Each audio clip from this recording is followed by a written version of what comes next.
గారు ఉన్నారు, ఏదో ఒకటి మీరు రాయేయాలి అంతేనా.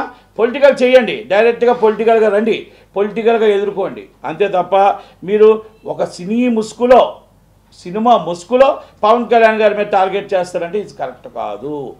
ఎందుకంటే ఇంకోటి కూడా చెప్తున్నా మీకు ఇక్కడ విషయాల్లోని చాలా అంటే నేను మామూలుగా అంటే అంత విధంగా మీకు నేను మాట్లాడలేను కానీ బయట వాళ్ళు మాట్లాడిన విధంగా నేను మాట్లాడలేను కానీ మీరు సీనియర్ ఆర్టిస్టు. సినిమా ఇండస్ట్రీలో ఇన్ని జరుగుతున్నప్పుడు ఇంత రాద్ధాంతాలు జరుగుతున్నప్పుడు ఒక జానీ మాస్టర్ ఇష్యూ జరుగుతున్నప్పుడు మళ్ళీ టోటల్గా ఇంతకుముందు చిరంజీవి గారు ఇష్యూ జరిగింది అన్నీ జరిగినప్పుడు ఒక్కరోజు కూడా మీరు ఏ రోజు రాని వాళ్ళు కేటీఆర్ గారు కొండా సురేఖ గారి ఇష్యూ వస్తే అది మొత్తం టోటల్ టీవీలన్నీ మొత్తం టోటల్గా లైవ్లో పెడుతూ ఉంటే అది డైవర్ట్ చేయడం కోసం మీరు ఇమ్మీడియట్లీ మీరు పవన్ కళ్యాణ్ గారి ఇష్యూ తీసుకొచ్చారని నేను అంటున్నా. ఇది వాస్తవం కాదా మీరు నాకు చెప్పండి. ఇది డైవర్ట్ చేయడం కోసమే కదా.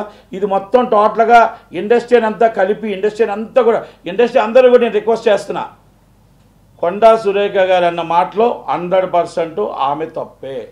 ఆమె తప్పు మాట్లాడింది 100%. ఆమె వెనక్కి కూడా తీసుకున్నారు.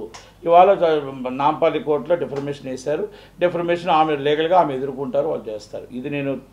ఇదే నేను ఎంకరేజ్ చేయట్లేదు, లేకపోతే నేను మద్దతు ఇవ్వట్లేదు. కానీ నేను ఒక్కటే అడుగుతున్నా, ఇండస్ట్రీ అందరూ కూడా రేణు దేశాయ్ గారు కూడా ఆడపిల్లే కదా. రేణు దేశాయ్ గారికి మొత్తం ఇండస్ట్రీ అంతా ట్రోల్ చేస్తూ ఉంటప్పుడు ఇండస్ట్రీ అంతా ఇబ్బంది పెడుతున్నప్పుడు కన్నీరు పెట్టుకుంది కదా వచ్చి నన్ను ఇబ్బంది పెట్టదు, నేను రాజకీయ నాయకురాలు కాదు అన్నప్పుడు మరి ఆ రోజు ఇండస్ట్రీ అంతా ఏమైపోయింది?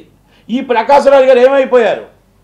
అలాగే భువనేశ్వరమ్మ, నందమూరి తారక రామారావు గారి బిడ్డ, నందమూరి బాలకృష్ణ గారి చెల్లెలు, జూనియర్ ఎన్టీఆర్ గారి అత్త, ఆమెను అసభ్యకరంగా మాట్లాడుతున్నప్పుడు ఒక్కరు ఇండస్ట్రీ వాళ్ళు వచ్చి ఇది తప్పు అని ఖండించారా? ఏం జగన్మోహన్ రెడ్డి గారు భయపడ్డారా? కేసీఆర్ గారికి భయపడ్డారా? ఏం ప్రకాష్ రాజు గారు ఆ రోజు ఏమైపోయింది మీ నీతి? ఆ రోజు ఏమైపోయింది మీరు ఆ రోజు ఫీట్ చేసిన ఆ రోజు ఏమైపోయింది? ఆడపిల్లని తెలియదా మీకు? మొత్తం డ్రగ్స్ మీద అందరిని ఆడపిల్లలందరూ మన ఆడపిల్లల్ని అందరినీ ఇండస్ట్రీ అందరినీ తీసుకొచ్చి రైల్లో కట్టి డ్రగ్స్ తీసుకున్నారని చెప్పి పరువు తీసినప్పుడు మరి వాళ్ళందరూ ఏమయ్యారు? వాళ్ళందరూ మీరేం చేశారు? ఇండస్ట్రీ అంతా ఏమైనా ఫీట్ చేశారా? అంటే భయపడ్డారా? నేను అడుగుతున్నా మీకు అందరికీ కూడా. ఆ రోజు మీరు ఎవరూ లేనప్పుడు ఈరోజు రావడం మంచి పరిణామం. ఇండస్ట్రీ అంతా కలిసి రావడం అనేది మంచి పరిణామం, శుభ పరిణామం. ఇలాగే అందరికీ రావాలి. కానీ అందరికీ ఇది వర్తిస్తుందా? లేకపోతే దీంట్లో రాజకీయ కుట్రకోణం ఉందా అని అడుగుతున్నా. దీంట్లో రాజకీయ కుట్రకోణం ఉందా లేకపోతే అందరికీ కూడా ఇది వర్తిస్తుందో అని అడుగుతున్నా. రజనీకాంత్ గారు ఏమన్నారండి? హైటెక్ సిటీ కోసం చెప్తే ఆయన ఇష్టం వచ్చినట్టు పొలిటికల్ లీడర్స్ మాట్లాడితే మన పక్క రాష్ట్ర సౌత్ ఇండియా వ్యక్తి అంత సీనియర్ ఆర్టిస్ట్ని మనం ఒక్కరు ఖండించలేకపోయామే.